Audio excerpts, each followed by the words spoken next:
Welcome to Spiritual Psychology. My name is Renee Lavallee Mckenna, and I'm a therapist and shamanic healer. And I'm here today with Max Saris. He's a 21-year-old self-improvement enthusiast from Finland. And we are both passionate about spiral dynamics and both interested in educating people about this really powerful system that helps us to understand other people, their value structures, their motivations in the world, and can be really useful in our personal life, our interactions with others, in business, in geopolitics. And we both really think people should know about it. So welcome, Max. Thank you for having me. And so what was your first exposure to spiral dynamics? Do you remember? I remember vividly when I first got exposed to spiral dynamics, and I'm a bit, sort of a special case on this because I learned about it so young. I was in, it was the start of 9th grade that I learned about it. So back in 2018, in the autumn of 2018, I learned about spiral dynamics first. And it all essentially started with a challenge that I had with my brother. We had like this challenge that we should, for 1 week, we should meditate every single day, and we should watch one self-improvement video. Oh, wow. So that was the challenge. But during this challenge, I had a spiritual experience, and the challenge continued because of that, because, of course, I was pretty motivated to explore this field more. And among those videos, I discovered very informative videos, which I bet you've also seen, Renee, about spiral dynamics. And that's when I first came in contact with the model. And ever since then, for what is it now, like around 5 years, something like that, I've been exploring spiral dynamics, seeing it in my environment and applying it, just using it as a lens to, explore my surroundings. Awesome. Yeah, I find it incredibly helpful. I was first introduced to it in 2000 through Ken Wilber's book, The Theory of Everything. And I was in graduate school at the time, and I'm leaning liberal. I was in San Francisco on the west coast of California. My parents were on the East Coast, both very conservative people. And there was always this disconnect politically for us and just in worldview of what was important. And I kind of thought they were crazy, and they kind of thought I was crazy. And we were always trying to like change the other person's worldview. And spiral dynamics completely healed that for me, that I really understood that it's about worldview. And the thing that I love about spiral dynamics is that it really shows this kind of developmental series or system that we go through, very much like human development, that is our whole species is going through it. And people are in different places on the spiral, different places in their worldview or development. And all of those perspectives are valid. They're all part of this system and necessary to it. And wherever we're at in the spiral, we actually include all the things that that we've developed through to get to the color or meme or stage that we're at. So it's a super inclusive, validating system, I find, and really helps me to understand other people and why they do what they do, and not just judge them and think that they're stupid or crazy. I agree with that, because oftentimes we view other people, because other people think different. They have different cultures, they have different, ways of thinking, ways of being. So we think that, oh, well, that's different, so that's strange, or we like demonize other people. Yes. Or we don't really understand why they think the way they do and like where they're coming from. But Yes. using this model, because it's such a like big picture perspective, that you can really understand like why people think the way they do. Yes, and that it's valid. That's the thing. It's really, and so let's talk a little bit about the history of how spiral dynamics was really discovered.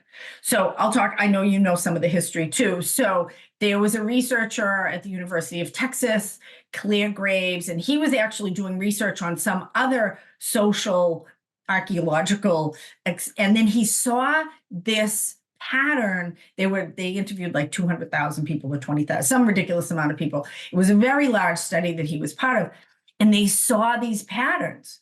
And so he actually, rather than inventing spiral dynamics, he discovered it in a way. He observed that people tended to share these value structures or worldviews. And they didn't have anything to do with intelligence or even economics or religious background. They were worldviews or value structures of what was most important to them. And that it seemed to have, again, this kind of evolutionary setup where each worldview, the limitations of that worldview would actually spawn the evolution into the next worldview.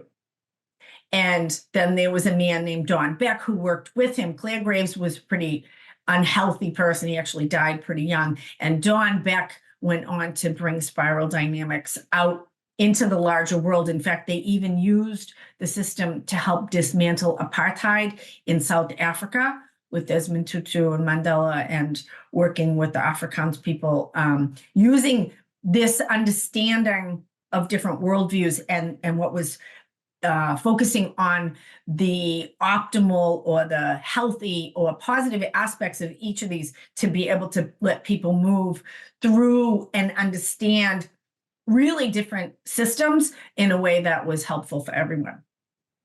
I don't know if you want to add anything to that as far as history goes. That was pretty well summarized, the history.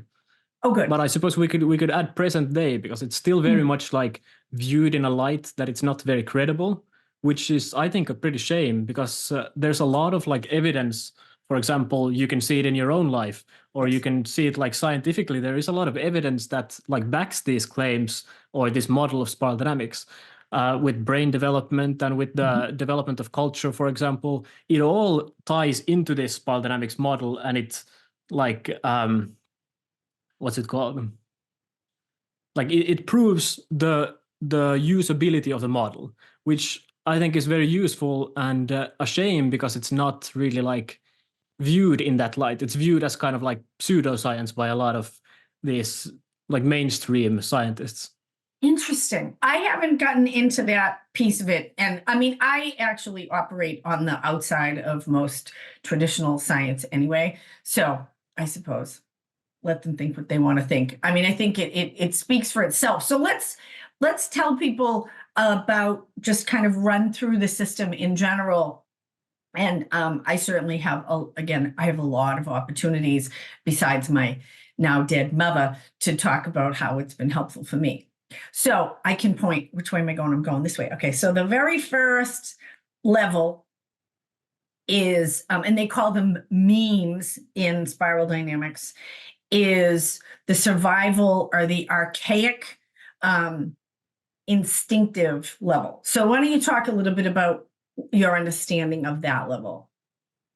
Yes. So first, we could maybe clarify that this model is very similar to a lot of models, in the sense that, for example, I know you've read about David R. Hawkins' books, correct?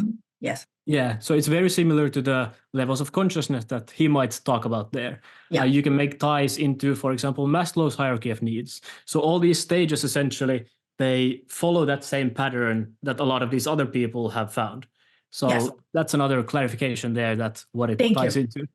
But yeah, essentially, spiral dynamics is a model of identity development.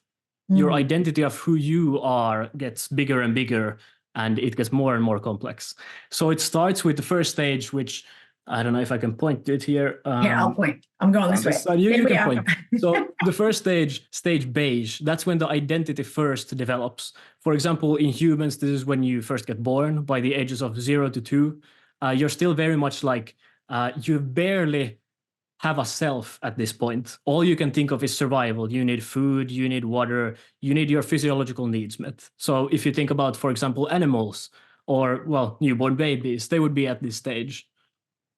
And so we can also think, one of the things I like about it too is that we can look back historically over the development of ourselves as a species and societally. And so we can look at this as probably pre-tribal, actually, when we were just, still, maybe even pre-Neanderthal. I don't know where we would be.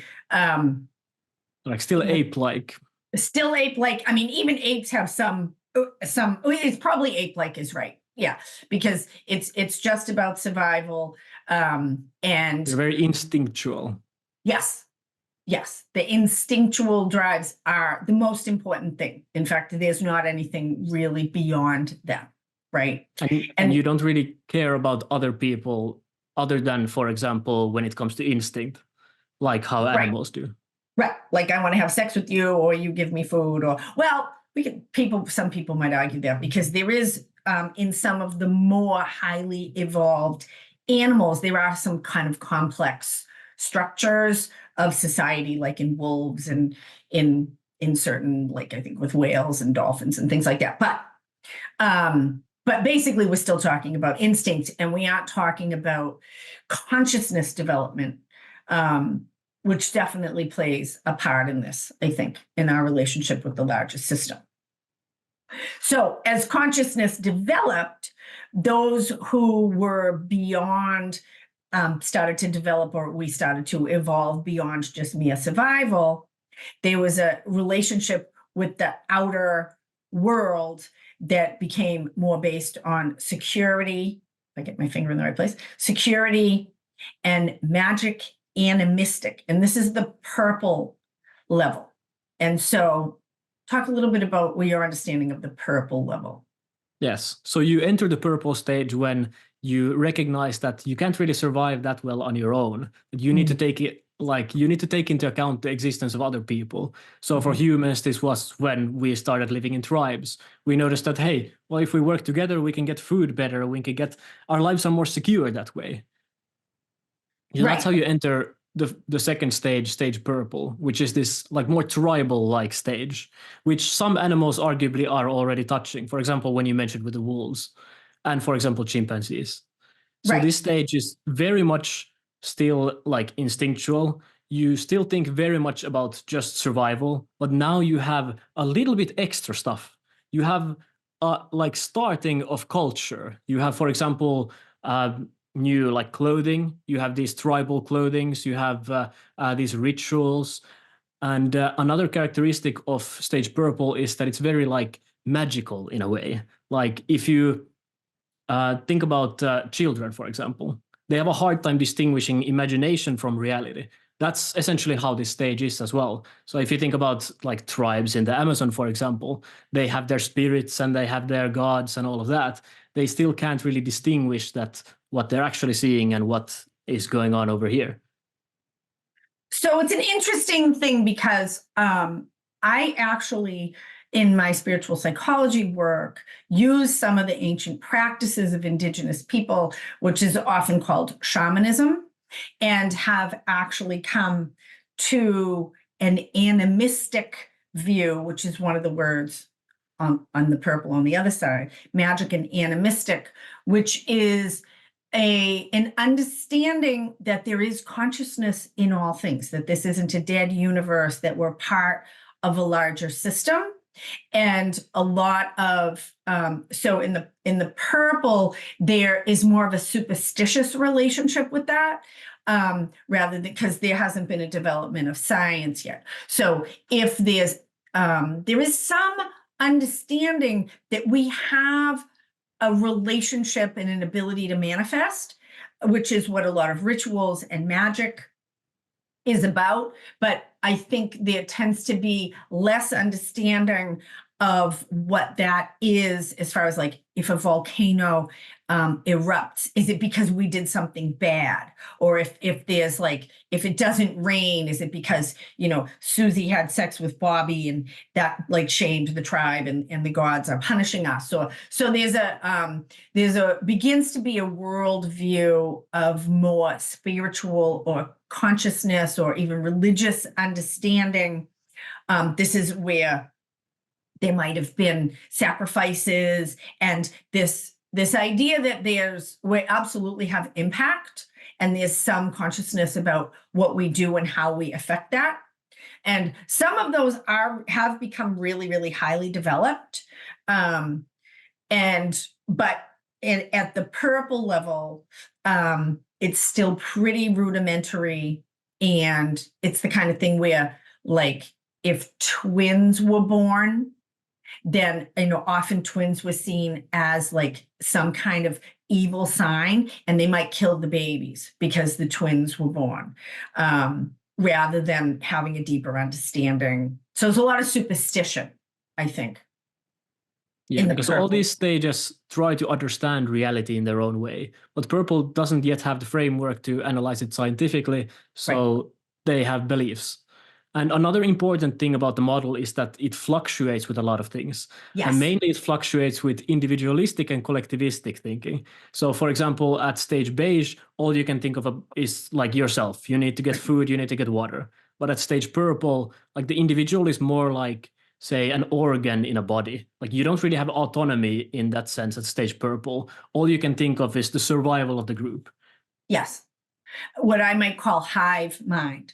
I worked actually with a client once who was from a country in Asia, and they lived communally, and historically women had always traveled together as a group, and she was not used to making decisions on her own. The idea of individualism, and we'll talk about that later, was really outside of her cultural understanding. They actually operated as a unit where everybody made collective decisions, and there was a lot of really beautiful connection and security and bonding that came with that we've actually lost access to. So there was something that was really, really great about it, but she wasn't actually allowed to make her own decisions outside of what might affect the other people in the group. That was outside of the purple understanding, which is actually what happens. So in this fluctuation or flipping back and forth or pattern between individual and group, which we'll see individual and group, there's an evolutionary pull that's very natural in the development of the next system. So just to use that example, so, we have someone who's in a hive mind or a tribal circumstance where individualism doesn't exist, and it's all about the good of the group and the security and the survival of the group. And if someone has like exceptional abilities or more ambition, and they're starting to develop themselves, that's really suppressed. They may even be exiled from the group from that. And so that natural evolution is actually the impetus for the development of the next level, from my perspective, in the red domination power impulse level. And so why don't you talk a little bit about your understanding of red? Yes. So first, another clarification that I would want to add here is that all these stages, while you look at them, you might see that, tribal people, they're so underdeveloped. All these stages have some important truths in them. For example, stage purple, you learn how to socialize in the correct way, which is an issue in today's society because we don't really have these stage purple values anymore. We don't tend to evolve through it that much. So we don't really get these skill sets anymore. So you can learn anything. You can learn things from every single one of these stages. Even stage beige, you can learn about your bodily survival, for example. Yes. But yes, so when at stage purple, you realize that you don't really have any autonomy, that you're just like, you're an organ part of the body of the tribe. So you have more ambition. You feel like, well, I would want more food, for example, or I would want more resources and stuff like this. So then you get more ambition. You start going to more individualistic again. You think of yourself more. So this leads to stage red, which is more of this dominating stage. You want to be better than everyone. You want to defeat your enemies, and you want to be the king on top of the world. And this stage already you can start to see more of in today's society. There's a lot of people still at stage red that you can see. For example, a lot of criminals are at stage red, and unfortunately, a lot of political leaders are also at stage red. For example, many dictators tend to have a lot of stage red in them. Although, as a clarification, they also seem to have a lot of stage blue and orange because otherwise they simply couldn't function in today's society. Right. But so there's one thing to add is that people are complex, and very few would be oriented just to one stage, that we operate more like, if these were musical notes, we might be more like a song or a chord rather than a single note. So we all have all of these in us up to the stage that we're developed at.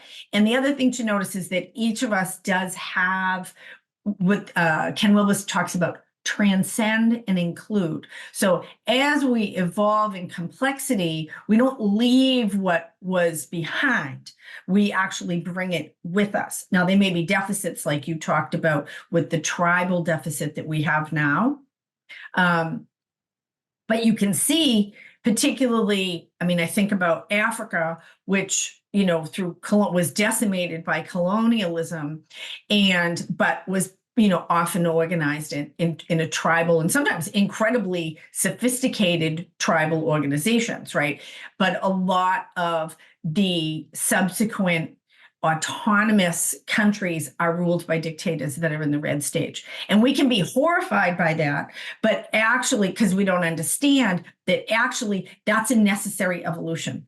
It's the natural progression out of tribal culture to move into a place where people are expressing power and experimenting, I suppose you could say, with political systems, with a person who's in power and then other people. It's a way, there's social organization with that, because it's not always bad. I mean, you know, you could have a benign leader who actually is just smarter and is like, hey, you know, we've been trying to hunt over here and we've been trying to do all this stuff, but all the resources are gone, but people are afraid to move and they're willing to get everybody, you know, I mean, that's kind of what.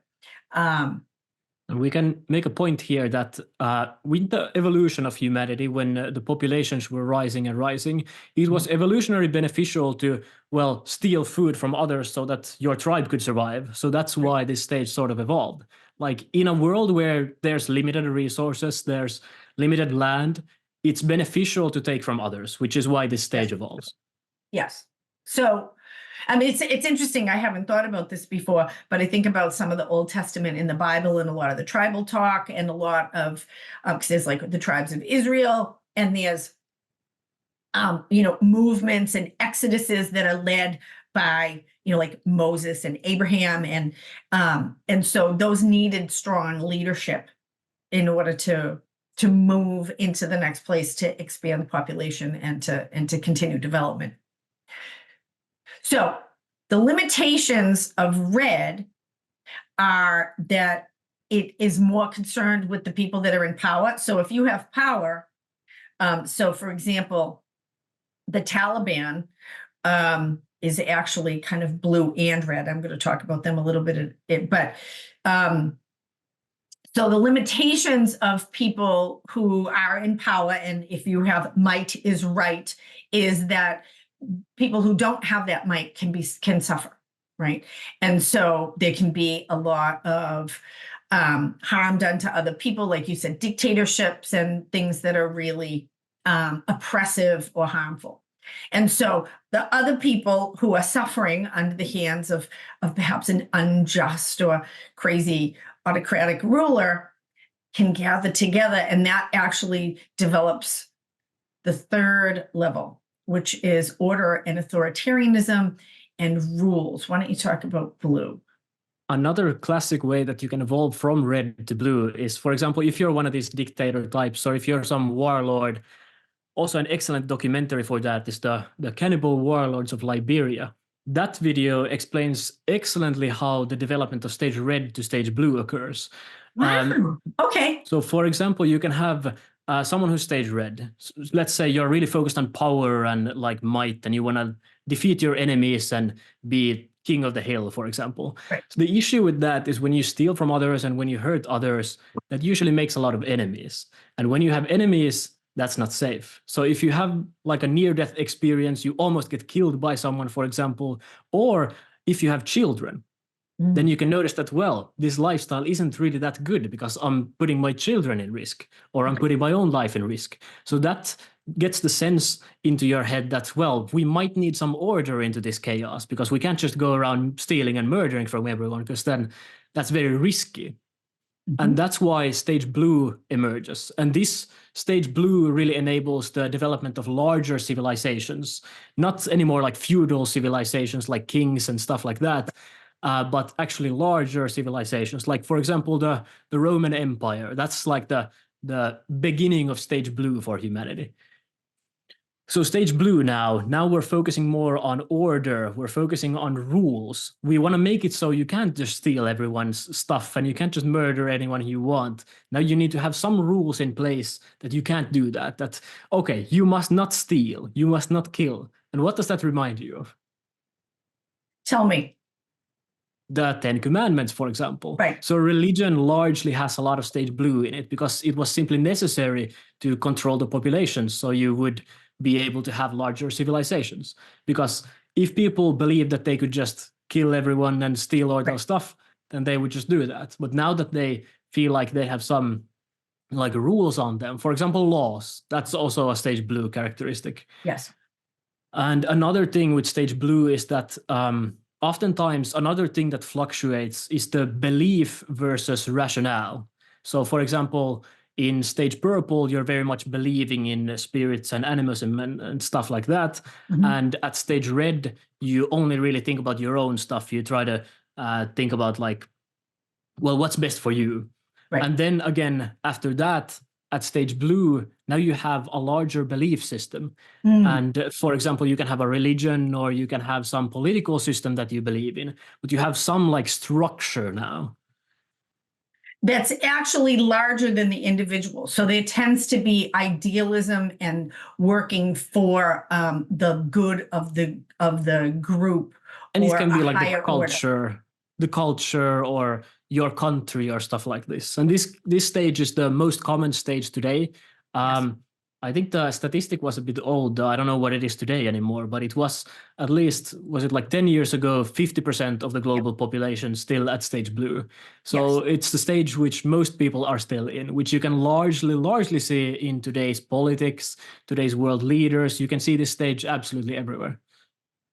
Well, it's interesting. So I mentioned the Taliban, and I think about, you know, the war that was in Afghanistan or in Iraq or any of the places where there's, I mean, the Taliban are in Afghanistan. So we tried to impose actually green systems in there from the US, and they were basically a red culture.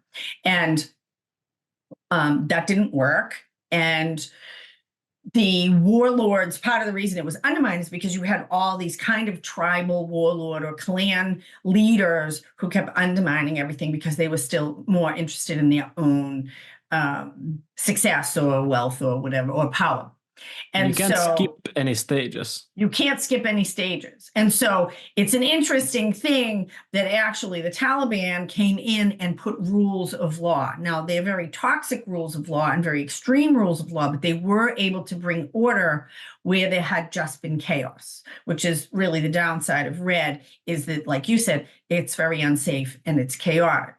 And blue creates this structure. Now, it can be benign and kind and loving and really caring about others, or it can be super oppressive.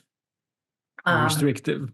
And restrictive, right? I do want to notice, you know, my own limitations in my education is that this may have I would be curious about the stages of China and Persia before the Roman Empire that we may not, I certainly haven't had a lot of education about. Anyway, I think they were doing some of this before the Romans were, but the blue stage, it's interesting with the colors is that blue is about organizations and brotherhood and, again, caring for the common good. So it's like trade unions, police officers, like things that tend to use blue in their color scheme with their branding or with their uniforms. Is a very interesting thing. Nationalism tends to have a blue color often as well. Yes, blue or red. It tends to go one, and there's a lot to be. It's interesting to look back historically at when those colors were used and who was using them. So blue really creates structure and social structure, and it is it's the foundation of stability and a culture that is able to care better for everybody involved, I think. So, but there's limitations to blue, which The is limitations. Good. Do you want to do it? No, go ahead. Okay, so the limitations of blue. So the issue when you have a lot of restrictive rules is that it's very good when you need them. If you have a society that needs the rules, for example, not to kill and steal, then it's very useful. But when you start evolving more on the, well, scale of consciousness or on spiral dynamics, then at some point you don't need the rules anymore. They're more restrictive than helpful. And that's the main drawback of stage blue. For example, the Ten Commandments or what the Bible says, some of that stuff is very restrictive. So when you're not able to follow that like completely accurately, then you have a lot of guilt and you feel very bad about that. And that leads us to the next stage, which is stage orange. I don't know if you can point to it. I think I'm pointing to it right now. Orange. Yep. Stage orange, which is more about, okay, let's let these rules be. And now let's explore more our individualistic sides again. Let's break the rules a bit. For example, stage blue is very much against drug use and partying and stuff like that. But now stage orange is just like, okay, well, let's explore this more. And this is the advent of, for example, rock music in, I don't remember exactly which years it was when it became a thing. Do you remember? In the 60s, right? There's an exploration. So I think that was after World War II was when orange really started to become a much more prominent, and it's again, like you said, returning to individualism and personal achievement and ambition. And so you have people like Steve Jobs, who makes Apple. You have these people who have their own brilliance and they can push themselves to the limitations of what's possible and exploring new things outside of the rule structure. Although orange is not possible without the stability and structure of blue. It stands only on the shoulders of blue. And underdeveloped blue, you can be really, really brilliant, and you might not be able to manifest in the world if you don't have enough healthy structure, both as an individual. Go ahead. Stage orange is about winning the game, but if you have no rules for a game, then it doesn't make any sense. No, so stage red, for example, would just steal and cheat or break laws to win, whereas stage orange would stick within those stage blue rules and win the game instead. Right. Anarchy as opposed to running for president. Right.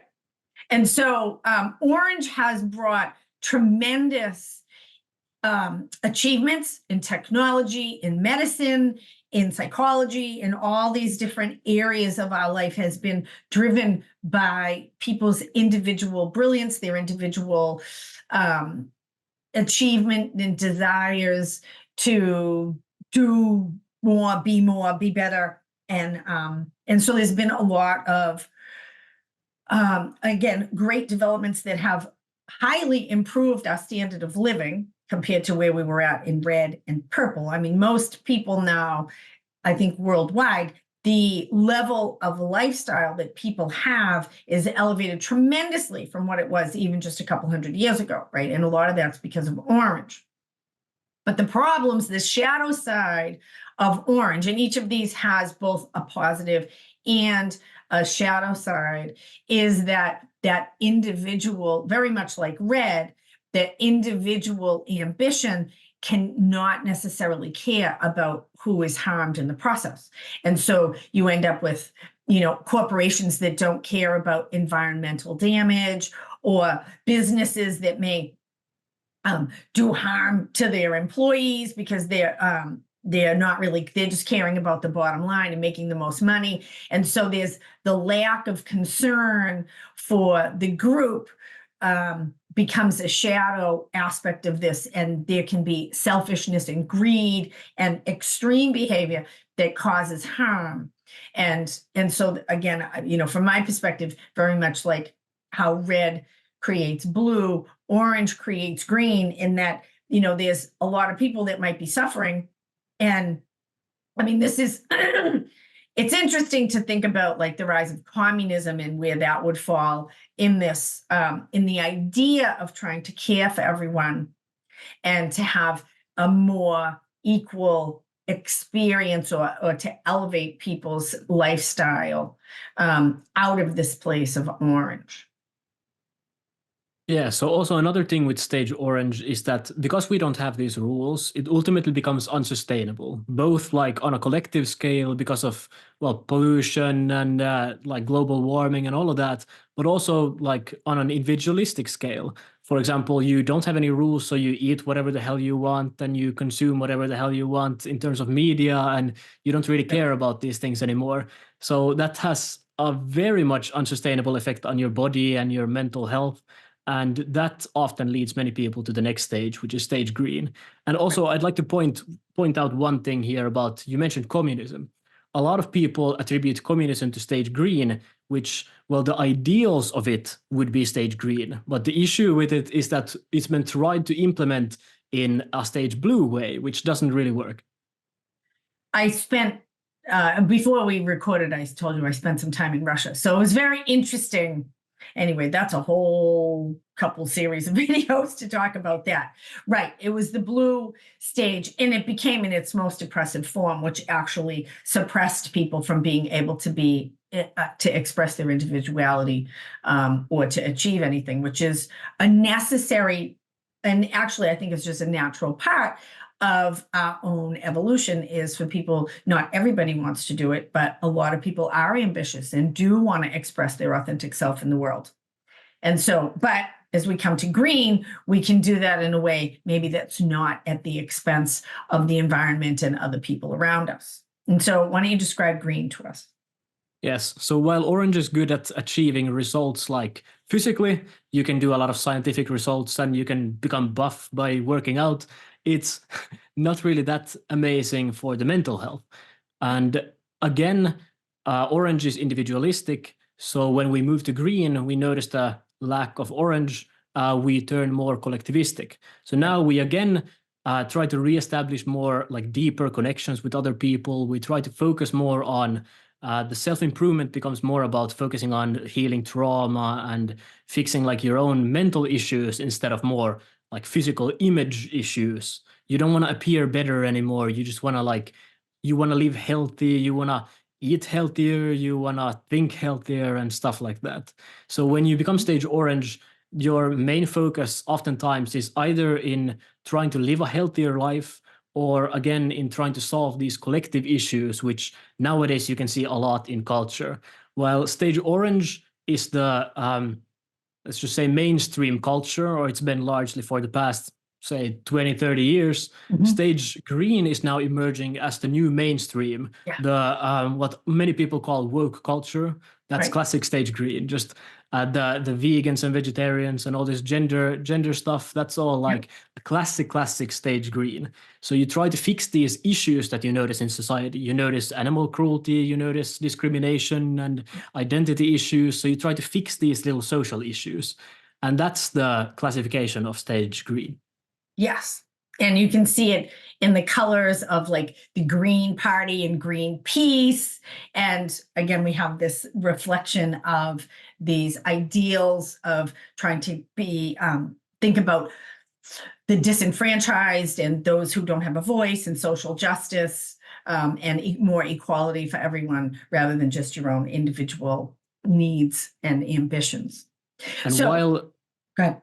While stage orange is very rational, thinking about everything in scientific terms and statistics and proving things right with facts, stage green is now more about emotions, which is a clash which we often see in, well, today's media, for example. We have this hard-nosed scientist with the either spiritual preacher, or we have this, let's just say, meat-eater bodybuilder with this vegan animals rights activist. So we have this clash between, one is trying to say things about facts and the other is focusing more on these emotions. And you can't really piece those two together unless you get to the next stage. But we'll talk about that soon. We'll talk about that soon. So this is, usually there's a line right here that talks about green, orange, blue, red, purple, and beige as first here.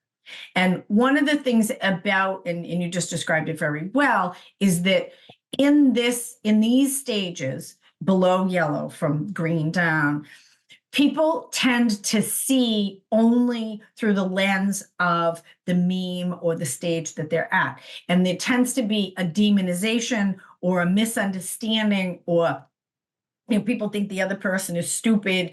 Why would you think that way? There's a real difficulty in understanding the validity of these other worldviews wherever you're at. So green thinks blue is terrible. Blue thinks green is stupid. Orange thinks everybody is stupid. So there's this inability to understand the worldviews of others or to validate them. And really, one of the things about this too is that it's very difficult to even comprehend the worldview of those that are above where you are now. It just doesn't make any sense to you. It seems ridiculous. So let's just say that below stage yellow, you only have one worldview. Yes. Even Whereas though, again, it might be a mix of a bunch of these. You think that your worldview is the right one, and other you ones only have wrong. one place that you're sitting in that you're viewing the world from. Yes. Which is actually kind of a blue attribute, which tends to be rooted in fundamentalism, rule structures, black and white thinking. You're either right or wrong, good or bad. And we often bring that up with us in our own worldview, thinking I'm right and everybody else is wrong. And which can actually create a lot of fear, I think, in people, and misunderstanding, which is where yellow comes in to save the day. And so yellow is the first of what's called the second tier thinking. And why don't you talk about yellow and the second tier a little bit? Yeah, so when we're at stage green and we try to solve these environmental issues and social issues and all of these, we notice that these issues can't just be solved with protesting, or it can't just be solved with these simplistic solutions that we have, that we need to encompass the whole spiral. We need to make political decisions that take into account the whole spiral and not just our own stage. And that leads us to the next stage. Also, individualistically, you notice that there's more to explore than just your emotions. There's more. There's no longer like a demonization of like science and all of that. You need to take in multiple perspectives, that things aren't just black and white. That, for example, let's say eating vegan isn't just black and white. That isn't just black and white good always. You can have a different like body issue that prevents you from eating vegan, for example, or your gut microbiome can be different. So stage yellow now emerges as this stage that understands the lower stages. You understand these multiple perspectives, so you can kind of jump between the perspectives. Even if you haven't heard of spiral dynamics, you can still understand other people's viewpoint. Yes. Yeah. And there's like tremendous, for me, being able to understand the whole spiral, being able to understand and again validate other people's worldviews, and the necessity actually of every stage in the spiral for humanity to exist. I live in a big city, and we need people who pick up the trash. We need people who clean people's apartments. We need people who are, service workers. We need people that are doctors and lawyers, and we need corporate people, and we need builders. We need all of the complexity of all of the different stages or where people are at and what they're capable of or what's important for them in order for the complex structure to work. So it's not like everybody should be green or everybody should be orange. Then it would actually topple down because it's a really complex ecosystem from a consciousness perspective. And again, we need all these stages. Yes. All these stages have necessary points in them. We can't just have everybody be stage green or everybody be stage orange. That just doesn't work. It doesn't work. No, because again, we need the rule structures of blue. We sometimes need the power of red to protect ourselves from others who might be red. We need the tribal experience and some of the spirituality that might hold. And of course, we all need to survive. So it is really about, for me, the thing that's been really helpful about this is that it points to this healthy evolutionary process that we're in, and that we're actually moving as a species. It's very hopeful. It's very good what's happening, even though from the lowest stages, it might feel frightening or threatening. And so yellow tends to be kind of intellectual. It's a more individualistic. It's about gathering information. It's very theoretical and studying things and learning about different systems and expanding consciousness in And if we maybe take a clarification here, because it's often misunderstood as orange, orange doesn't yet see these multiple perspectives, and it doesn't really have this emotional component yet.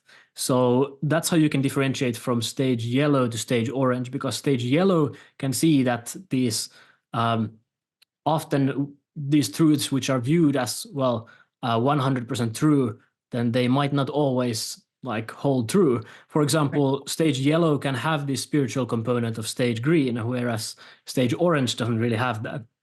Right. So how does yellow evolve up into turquoise?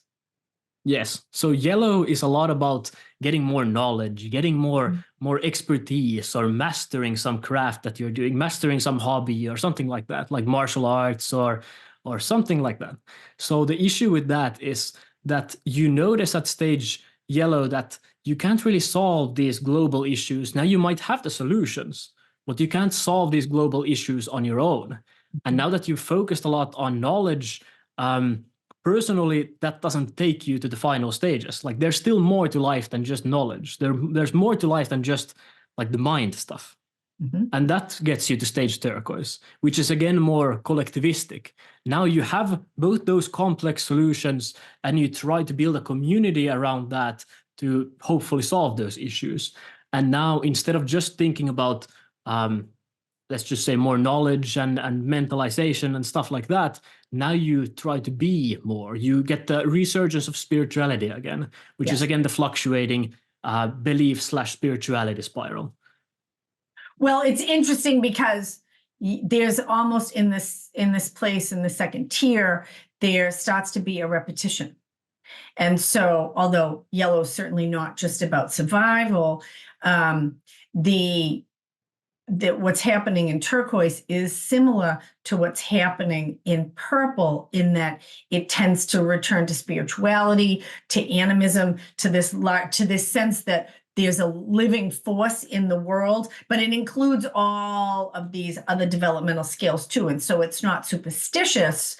It is actually a much more highly developed return to an understanding of the unity of all things. And again, expansion or exploration of consciousness, spirituality, personal growth, and connecting with others in this tribal way, but in more selective, not based on survival so much. I mean, it's one of the things that's amazing in Zoom. Like, I found you on YouTube, and here we are. It's the first time we meet, and I just knew we were going to have all this in common, because now we have these technologies developed in Orange that we can use to connect communally with like-minded people in this way around, ideas that before Zoom, actually, I might be all by myself with my understanding of spiral dynamics. I have one other person I can talk to about it. And now I can develop a worldwide community of like-minded people that continues to evolve and grow our consciousness, because this isn't all the colors they are. And in fact, this, from my understanding, doesn't get finished, at least that we can see on this density. This continues to evolve, and there's more colors to come. We don't have coral on here, but that's the next stage up. And there's very, very few people that are coral. And that's the thing, because consciousness is infinite. Yes. The scale doesn't stop anywhere. But what you can maybe clarify is that the spiral dynamics model kind of breaks down after a certain point. Like, it's not very useful anymore after stage turquoise. Stage turquoise and coral, you can't really apply the model as well there. Why do you think that is? Or how could you explain what that's about? Because spiral dynamics is a model that's based in knowledge. It's based in theory. It's a model, after all. It's a map, so it doesn't really encompass these full things. It's more, spiral dynamics itself would be more like stage yellow stuff. Yes. So you can't really explain like a lot higher stages from a lower stage. Well, I've heard that expressed, and it makes, I mean, because I'm probably in the yellow turquoise, I mean, I'm all of these, right? But I'm probably more on the yellow turquoise end, which I assume that you are too. And so it's hard for me to understand coral because it's beyond my comprehension, just like in these other stages, right? So it's hard to envision. And if you're making models in yellow, right, then the people that are writing the models aren't in the higher stages, and so they aren't modeled yet. Yeah, that's the issue, because stage yellow is about models, so it's the stage yellow people writing the models, so they don't really have full understanding of the stages after that. So that's also one of the issues with this. Right. But it is an incredibly helpful tool. How has it been helpful for you, Max? Well, it's been helpful as a lens to analyze things with. So, for example, first of all, I can apply it to my own life. I can see that I've come from, well, stage beige when I've been a baby, and stage purple when I've started socializing in kindergarten, and stage red when I had this sort of like, how would I call it, king or boss role in my friend group. And after that, to stage blue when I even became kind of like religious, thinking about all these rules and God and stuff like that. And then I fluctuated to more scientific. I started thinking that, well, science must have the answers. So I focused more on that. And now I've come to the more like spiritual stages again, but more like emotion focused and more focused on healing trauma and stuff like that. And then finally now here around stage yellow, trying to understand these systems and other perspectives. But it's been also useful in analyzing other things, for example, things that I associate with, other models, for example, or people that I hang out with. Though one clarification is that this model isn't meant to be like a judging model that you can look at people and say, hey, he's stage red, so he's bad.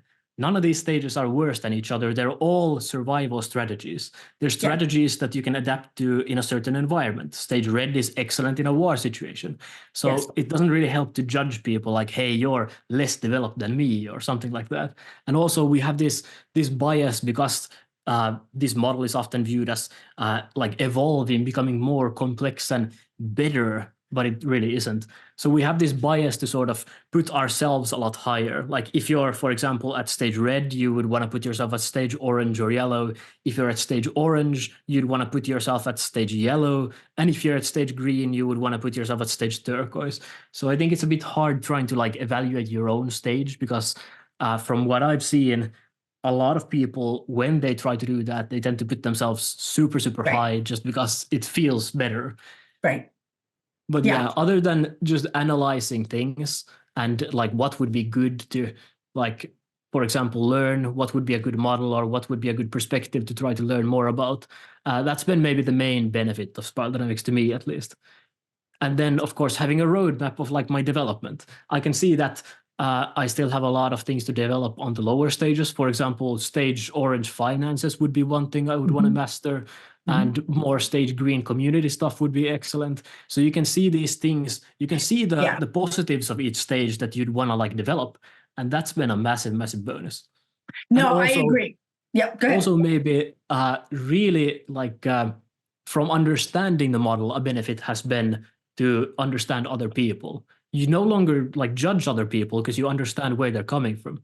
And that's been a big bonus. And also it's easier to talk to them because you know like, hey, okay, this guy is at stage red or something. So I know what's going to make him like more receptible to what I'm saying. So I know like what he values. So I can talk to himself like, or someone is stage orange. Let's say orange is very competitive. So I can say, hey, I have this challenge for you, which I think you can recognize from my past. So well, it's there is very beneficial. this is used a lot in business, actually, in that way, understanding the stages, or it can be used anyway, understanding the worldview of your employees and what motivates them, and to be able to speak a language and to be able to create an environment. If someone's reward focused, or if someone's focused on idealism and working for the good of the company, or doing social goods, like there's a way to be able to use what people are focused on to be able to optimize the skills that they have. And I know for myself, Very similarly, like, so I have, I do this really expansive spiritual work. I have a lot of theories and work that I offer to people and I teach in my mentorship program. But I notice as I'm looking to scale my business and my mentorship and a lot of the things that I offer, I was very low on structure.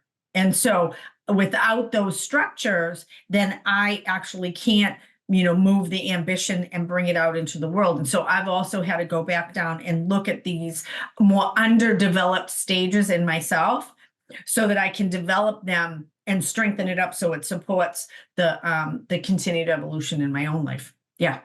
Yeah, so you need the foundation from the other stages to fully get the benefits of the following stages. Another issue with today's culture is that when it's moving more towards stage green values, you can say this in, today's university culture and school culture and stuff like that, the more it moves mainly towards stage green, we often lose the benefits of stage blue. For example, the structure that you talked about or the discipline. And this leads to the issue of the classic hippie that can't find a workplace. Yes. So you have to get the foundation from all these stages. And for example, again, even lower, we can go stage red. Most people don't get any of the benefits from stage red. They don't really explore that thing. So for example, if let's just imagine some hippie gets held at gunpoint or something, then they're not gonna really know what to do at that point. Right. So they don't really have the foundation of knowing how to act stage red. Right. Because each one of us can activate these stages when we need. Yes. And so, it's a nice model to look at. Again, I like the term underdeveloped, to look at myself or other people and where are we highly developed and where are we underdeveloped, and how can we go back and kind of redo some of that personal development work within ourselves so that we can support a higher evolution of these other more expanded or complex positions. Yeah. So great. Any final words for people listening? I'm going to end with a final quote, which I love very much. The map is not the territory.